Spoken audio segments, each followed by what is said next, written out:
Boa tarde, gente boa. Globo Esporte começando em clima de Copa do Mundo. Tá chegando, hein? Convocação final do homem, do Ancelotti. Segunda-feira, a Globo vai transmitir ao vivo a partir de 4h45 da tarde, hein? O Ancelotti deu uma entrevista muito boa. Falou sobre o Neymar. Será que o craque vai estar? Não vai estar nessa lista? O Ancelotti bem que tentou. ¿Puedes hacerlo en español o en inglés? No, portugués. No, para mí. ¿Cómo estás más cómodo tú? Português. ¿Portugués? O Mister já virou brasileiro, queria gastar o português dele de qualquer jeito, mas a entrevista com a agência Reuters acabou sendo em espanhol mesmo. Tu tienes que elegir, tienes que considerar muitas coisas. E é claro que o assunto Neymar dominou a conversa, né?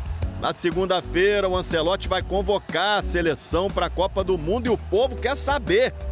O Neymar tá dentro ou não tá, Carleto? O Neymar é jogador. Neymar é um jogador importante para esse país pelo talento que sempre mostrou. Ele melhorou muito seu aspecto físico nos últimos jogos. Tem jogado boas partidas nos últimos 15, 20 dias. Obviamente, para mim, não é uma decisão tão simples. Tenho que avaliar bem os prós e os contras, mas eu não sinto pressão com isso.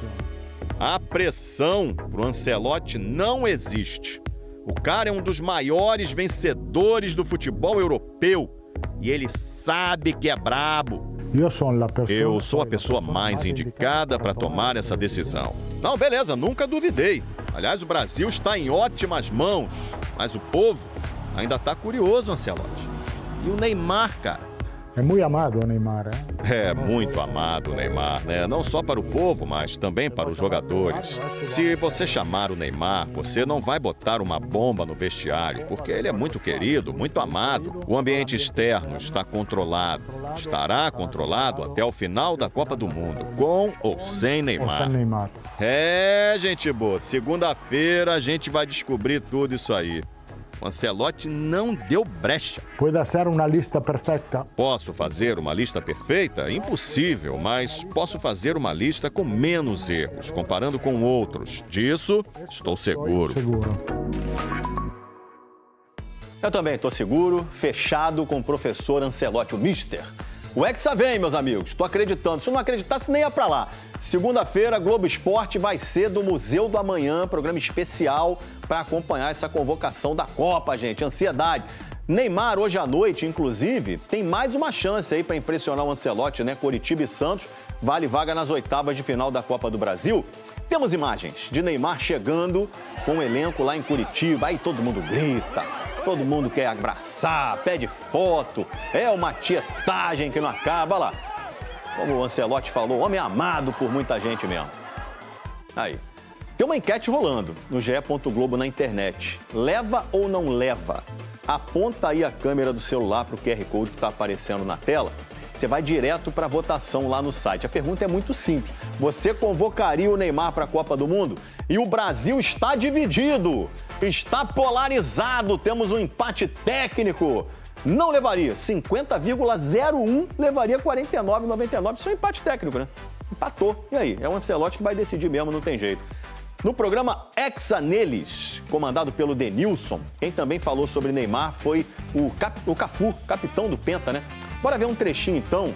Lembrando que a íntegra dessa entrevista você pode ver na GE TV.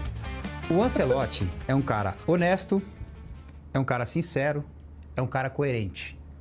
Que não aceita pressão, pode fazer a pressão que for e pode ser o jogador que for. Primeira mão, pai, solta. Pode ser o que for. Isso, solta, que pai, for. a primeira mão. Deixa eu te falar. Estamos ao vivo, pai? Não, tá ao vivo. Eu vou ficar com a decisão do Ancelotti. Se ele vai convocar o Neymar ou não vai convocar o Neymar. Estamos alinhados. Versão completa do Hexa Neles está lá na GE TV, que você encontra no Globoplay e também no YouTube, beleza? Programa ao vivo, sempre às terças, às 6 da tarde, imperdível. Fluminense, hein? Venceu o Operário, está classificado para a próxima fase da Copa do Brasil, mas o time continua irritando a torcida, cara. Ele não costuma silenciar as vozes dentro da própria cabeça. No aquecimento para o jogo, Luiz Ubeldia já estava assim, inquieto. em busca de uma solução para o time ser mais convincente. Eu tô gostando do trabalho dele, mas só que ele tá pegando em algumas coisas. Demorar para mexer, não botar o moleque da base que representa a gente também. Tem que classificar hoje para o Zubeldia se manter no cargo, com certeza. Contra o Operário, em poucos segundos, o Fluminense mostrou disposição para mudar as últimas impressões deixadas na torcida. Primeiro com Canóbio e John Kennedy. Por sinal, os anos passam, os gols nem sempre aparecem, mas a popularidade do JK continua em alta. O Lúcio Acosta é outro favorito da galera. Nesse chute aí, ele enganou quem estava no Maracanã. Ela foi na rede, mas por fora do gol. 2 minutos depois, o Lúcio foi derrubado pelo Índio na área. Pênalti para o Savarino bater e abrir o placar. O Operário começou a incomodar a defesa do Flu ali pelos 30 minutos de jogo. A resposta tricolor foi um passe do Nonato na medida para o Lúcio Acosta dominar na área e fazer 2 a 0.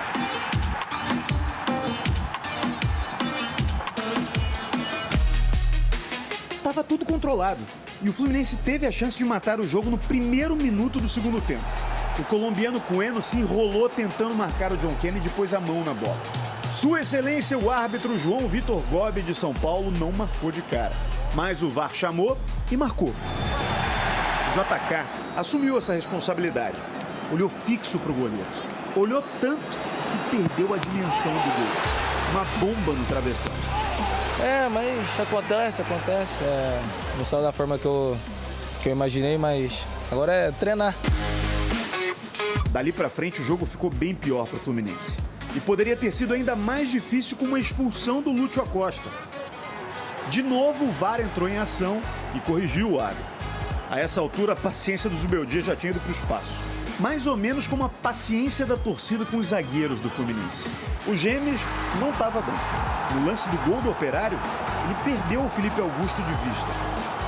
O camisa 3 do time teve a chance de se redimir nessa cabeçada, mas o goleiro Wagner e a trave impediram o terceiro gol do Fluminense. Foi bem menos do que os mais de 11 mil tricolores gostariam, mas o suficiente para se classificar para as oitavas de final da Copa do Brasil. No Brasileirão o time vai bem, está em terceiro lugar. A falta de regularidade nos jogos e o risco de cair na fase de grupos da Libertadores é que tem deixado a torcida assim. É importante a gente se cobrar dentro, mas sempre juntos. Por mais sorrisos e menos fogo amigo. Uma questão importante. Savarino bateu um pênalti e fez. Por que não bateu o outro? Zubeldia responde. Sempre ponemos 2 executores. Sempre temos 2 batedores. Colocamos um encarregado pelo pênalti, no caso é o Savarino, e um segundo, que é o John Kennedy. Como tivemos 2 pênaltis, o Savarino não queria voltar a bater. Tem treinador que tem um batedor, eu tenho 2. Está programado. Poderíamos fazer o terceiro, mas terminamos sofrendo. Terminou sofrendo mesmo. Agora quem sofreu foi o Castilho. Olha lá a perna dele. Parece até um ataque de tubarão, cara. Corte feiaço na canela, sangue, arranhão até na coxa. Tentaram arrancar a perna dele, foi isso? Bora ver o lance? Foi nessa dividida aí, ó, com Pedro Vilhena do Operário. Já no fim do jogo isso aí. Vilhena só tomou cartão amarelo. Ó a pancada. O Castilho passa bem, tá? Não sofreu nada mais grave, não. Mas deve estar doendo até agora. Eu ia falar passa bem, mas não tá passando bem, né?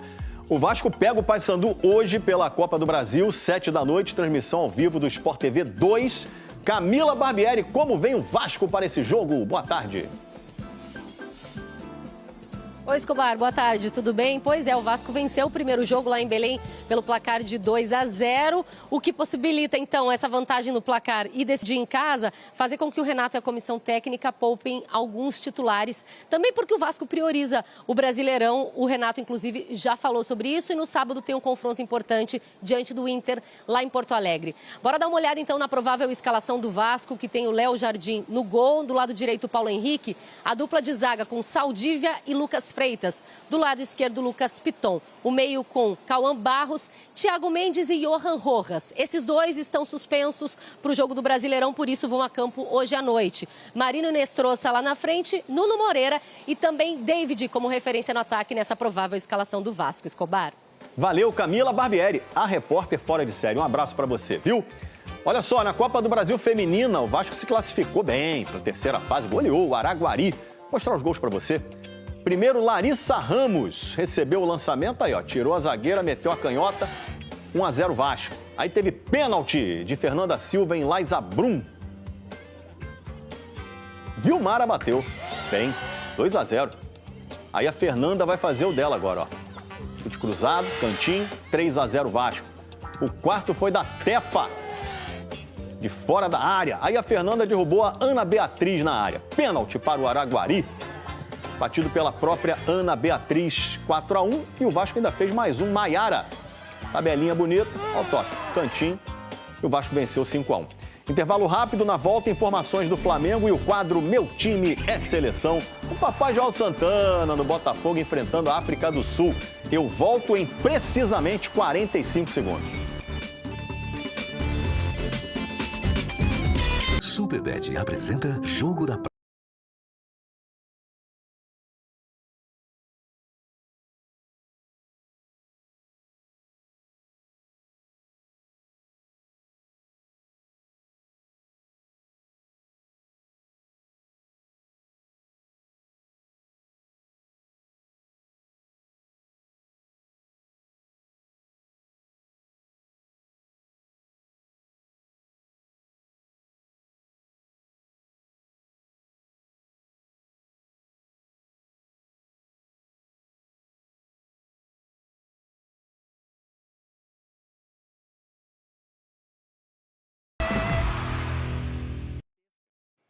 Amanhã, Flamengo e Vitória em Salvador. Vantagem do Flamengo é pequena, mas é vantagem, pode se empatar que classifica, né?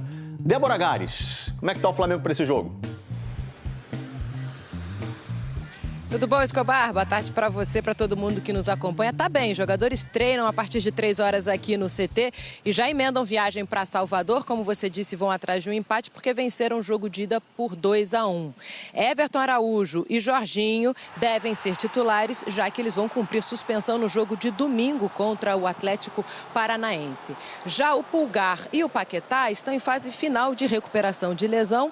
O Pulgar está mais perto de voltar, existe uma chance pequena de que apareça na lista dos relacionados. Falando rapidamente de Libertadores, a Conmebol puniu o Independiente Medellín de forma preventiva, com 60 dias sem torcida, por conta do cancelamento do jogo de semana passada contra o Flamengo. Todo mundo lembra, a torcida arremessou sinalizadores, explodiu bombas, chegou a invadir o gramado. O jogo foi interrompido com menos de 1 minuto e meio. O Flamengo vive a expectativa de ser decretado campeão dessa partida por WO, por 3-0. O julgamento começa na semana que vem.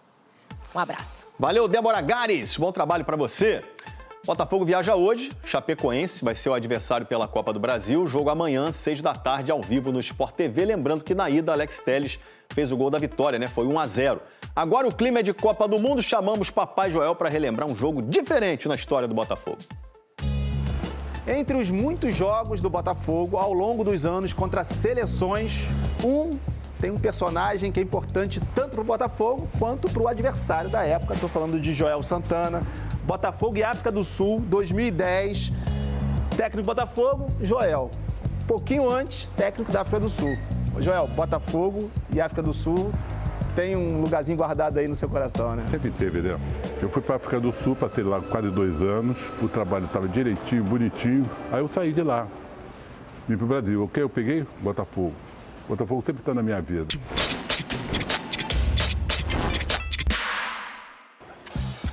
Para o Botafogo, um jogo treino. Para os sul-africanos, do então técnico Carlos Alberto Parreira, a chance de se preparar para jogar em casa a Copa do Mundo, que começaria em 3 meses. Interessava muito mais para ele do que para mim. O gol da vitória da África do Sul foi de Tshabalala, que faria também o primeiro gol da Copa. Sifiui Tshabalala! É o nome dele! Tshabalala era bom jogador, rapaz. Bom pra cacete, rápido. E é gol dos Bafana Bafana! Eu falava inglês com eles, lá eles entendiam eles, não tinha essa. Mas o cara, Joel, não sei o que, como é que foi? Ah, tá aquele right, the left, the mid, comecei a falar do meu jeito. Control the match by keep playing the left, the right, in the middle. Isso daí virou moda, fiz até muita propaganda com eles. 2010 acabou sendo especial para Joel e para o Botafogo. Título carioca em cima do Flamengo, com direito à cavadinha de Louco Abreu. Hoje eu estou do coração por causa daquela cavadinha.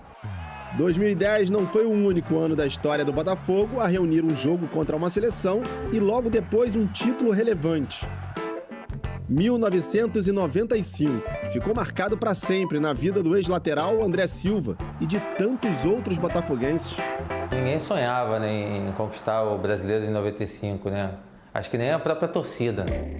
Antes disso, o time tinha ido à Coreia do Sul para 2 amistosos contra a seleção do país. Vinham os coreanos novinhos com vários relógios, videogame de mão na época que já existia lá, não existia no Brasil. E os moleques falavam change, change, change, para trocar por um colete, por um meião, a gente aproveitava e trocava. Teve empate em 0-0 e vitória por 2-1 em maio de 95. 7 meses depois, teve o título brasileiro. De um Botafogo acostumado à mística de ser a base de seleções brasileiras campeãs do mundo e habituado a enfrentar outras seleções pelo mundo afora. Já já uma falha chocante do goleiro Bento. A gente volta em pouco mais de 1 minuto.